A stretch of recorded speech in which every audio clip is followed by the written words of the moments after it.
Hey there thinkers, and welcome back to Critical Hit. My name is Est, and if you haven't heard, we are getting a Borderlands movie.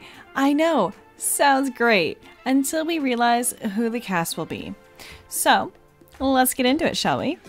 Borderlands just dropped their movie teaser, and let me tell you, this is a hot mess. Imagine iconic characters replaced by old ladies who couldn't be further from the mark. Kate Blanchett as Lilith, please, she is a legendary actress.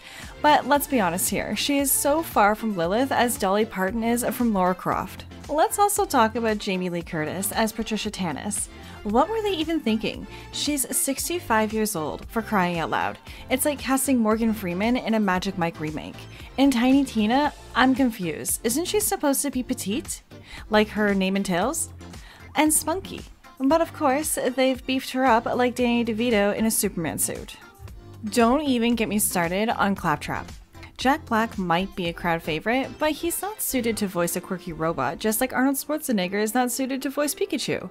So I don't know what they're trying to do, but they should give their heads a shake. But wait, it does get worse. They expect us to buy Kate Blanchett, who, mind you, is pushing 60, as a youthful Lilith. Yeah, okay, I don't buy it. And Jamie Lee Curtis, well, she is well into her golden years as Patricia Tannis, who's supposed to be in her prime. That's like casting Sir Ian McKellen in the lead as a High School Musical rom-com. For crying out loud, who is doing this? And let's not forget about Kevin Hart. Like, I love me some Kevin Hart, but casting him as Roland in the upcoming Borderlands movie?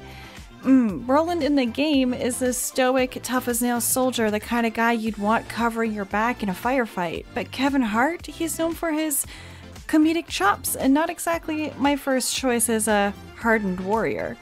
It's like they're trying to shoehorn in a star power without considering whether the actors actually fit the roles. Kevin Hart might be a big name, but he's not exactly the epitome of badassery. It's like they're casting a cast clown as a naval seal. So while I'm sure Kevin Hart will bring his signature humor to the role, I can't help but wonder if they've missed the mark on this one.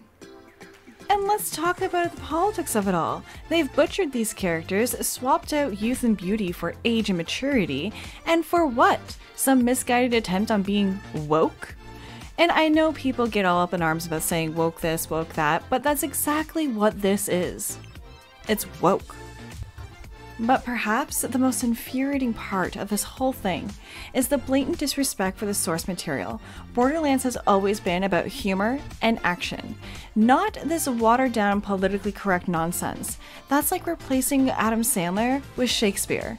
I mean, what could go wrong? Hollywood has clearly lost their way and have no idea what the fans want. So yes, the Borderlands movie is going to hit theaters on August 9th, but I wouldn't hold your breath for a faithful adaptation.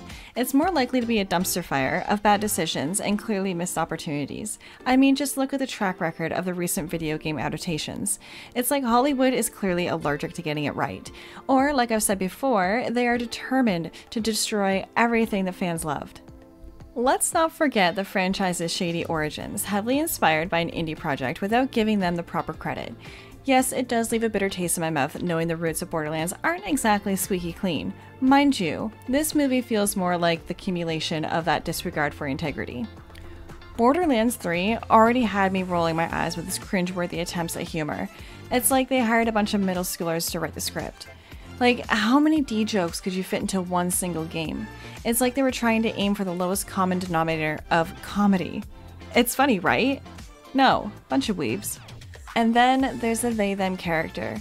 Really, like, I get it, inclusivity is important, but shoehorning in made-up genders just feels forced. It's like they're trying so hard to be politically correct instead of focusing on what made the series great in the first place. But hey, maybe I'm just a purist. Maybe I'm too attached to the nostalgia of the first two games. But even if that's the case, it doesn't change the fact that this movie feels like a slap in the face to fans. It's like they're saying, we don't care about what you loved about the Borderlands, we're gonna do it our way. And you know what? I am just tired of it, and I'm sure you are too. I'm tired of seeing my favorite franchises butchered for the sake of Hollywood's agenda. So forgive me if I'm not jumping for joy at the prospect of another disappointing video game adaptation. Call me cynical, call me jaded, but I'll believe it when I see it. Until then, I'll stick to the games that got it right in the first place. That's everything I've got for now. Let me know your opinions down in the comments below. If you do disagree, do get it respectfully. Thank you for watching, and if you enjoyed this video, hit that subscribe button, tap that like button, and ring that notification bell to be notified for our next video. This is Est, signing off, and I'll see you in the next one. Toodles!